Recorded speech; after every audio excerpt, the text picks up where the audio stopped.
ভারতীয় সংবিধান সভা কার অনুসারে গঠিত হয়? ক্যাবিনেট মিশন যোজনা।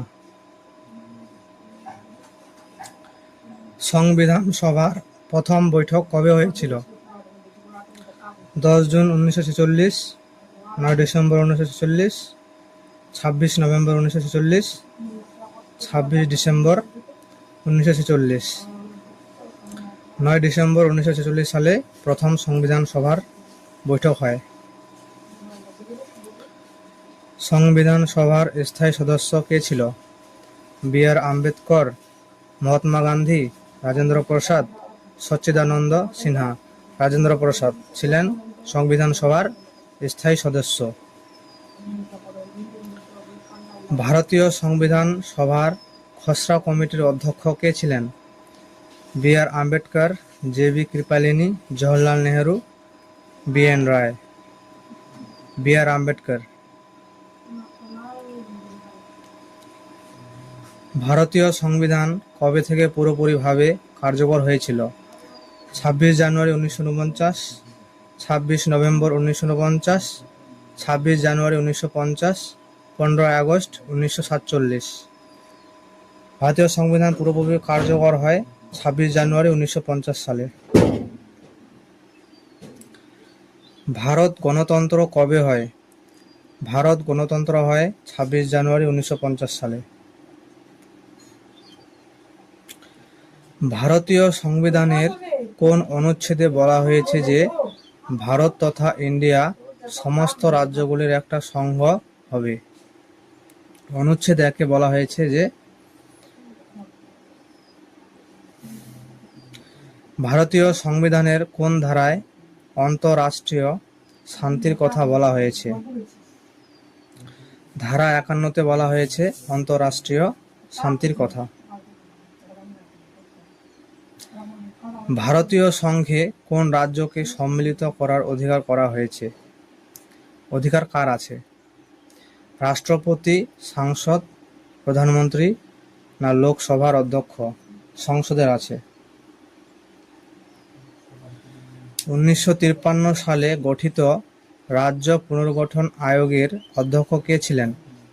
ন্যায়মূর্তি ফজল আলী, বল্লভভাই প্যাটেল, বি.আর. আম্বেদকর, কে.এম. মুন্সি।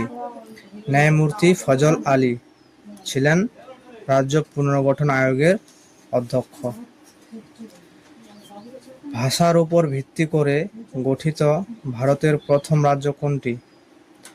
হরিয়ানা, কেরল, তামিলনাড়ু, অন্ধ্রপ্রদেশ। এটা অন্ধ্রপ্রদেশ।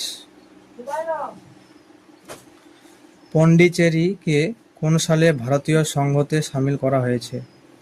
1956, 1954, 1955 না 1958? 1954 সালে পন্ডিচেরিকে ভারতীয় সংঘতে সামিল করা হয়েছে। ভারতীয় সংবিধান কোন নাগরিকতা প্রদান করে? একক নাগরিকত্ব, দ্বৈত নাগরিকত্ব, এ ও বি উভয়ই না কোনোটিই নয়? একক নাগরিকত্ব, এ।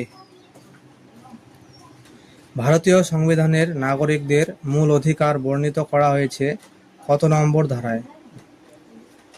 12 থেকে 35 নম্বর ধারায় ভারতীয় সংবিধানে নাগরিকদের মূল অধিকার বর্ণিত করা হয়েছে। সম্পত্তির অধিকারকে কোন সংবিধান সংশোধনের দ্বারা মৌলিক অধিকার থেকে সরানো হয়েছে? সম্পত্তির অধিকার আগে একটা মৌলিক অধিকার ছিল, যেটা এখন সরানো হয়ে গেছে 44তম সংবিধান সংশোধনের মাধ্যমে। কোন ধারাতে 6 থেকে 14 বছর বয়সের শিশুদের জন্য শিক্ষার অধিকার মূল অধিকার মানা হয়েছে? 21-এর এ ধারায় 6 থেকে 14 বছর বয়সের শিশুদের জন্য শিক্ষার অধিকারকে মূল অধিকার মানা হয়েছে। ভারতীয় সংবিধানের কোন ধারায় রাজ্যের নীতি নির্দেশক তত্ত্বের উল্লেখ রয়েছে? 36 থেকে 51 নম্বর ধারায় এটা উল্লেখ রয়েছে। Thanks for watching. ভিডিওটি ভালো লাগলে অবশ্যই লাইক আর সাবস্ক্রাইব করতে পারো।